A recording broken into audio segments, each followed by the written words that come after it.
Katharine Graham was the owner and publisher of the Washington Post in the early 70s when Carl Bernstein and I did the Watergate stories.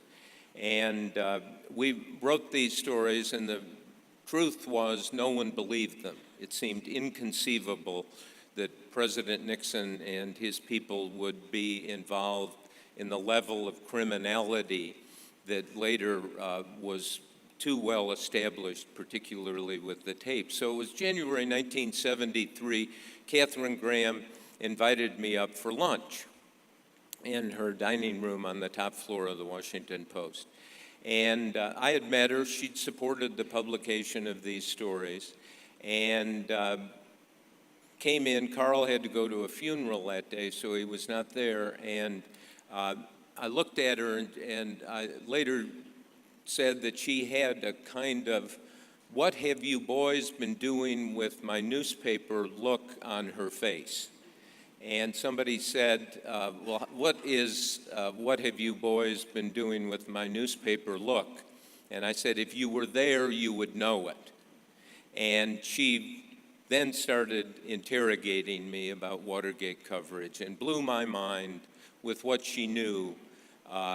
She actually at one point quoted something she'd read in the Chicago Tribune about Watergate. And I remember thinking, what the hell is she reading the Chicago Tribune for? No one in Chicago does. But here, is the CEO gathering all this data, and it was a kind of style I would later describe, which I commend to anyone who has a leadership responsibility, and it is mind on, hands off. The leader, the CEO, needs to be intellectually engaged and know what's going on, but the CEO cannot. Like she couldn't say, this is the way to report, this is the way to edit. She had to stay her hand and keep her hands off. And so we're going through a discussion, really an interrogation of me. And then she finally said, well, when are we going to find out the whole truth of Watergate? And I said, well, because there was a well-funded cover-up going on. The 5 Watergate burglars who broke into the Democratic headquarters were being paid for this silence.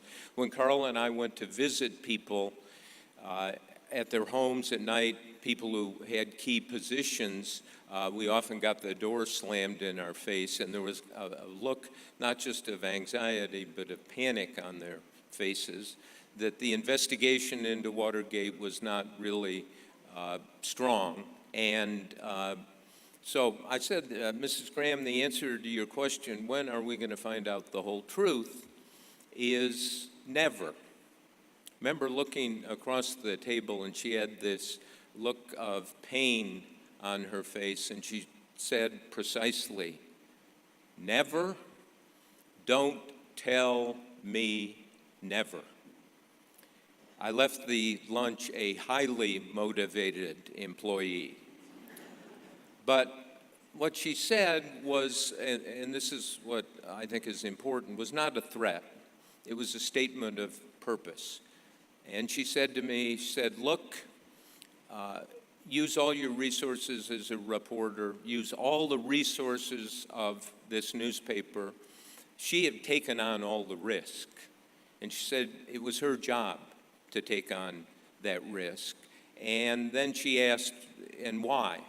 Why is it her job? And then she answered her own question and said, because that is the business we're in. Our business is to get to the bottom of things because this involves the President of the United States. We have a triple, quadruple responsibility to get to the bottom of this.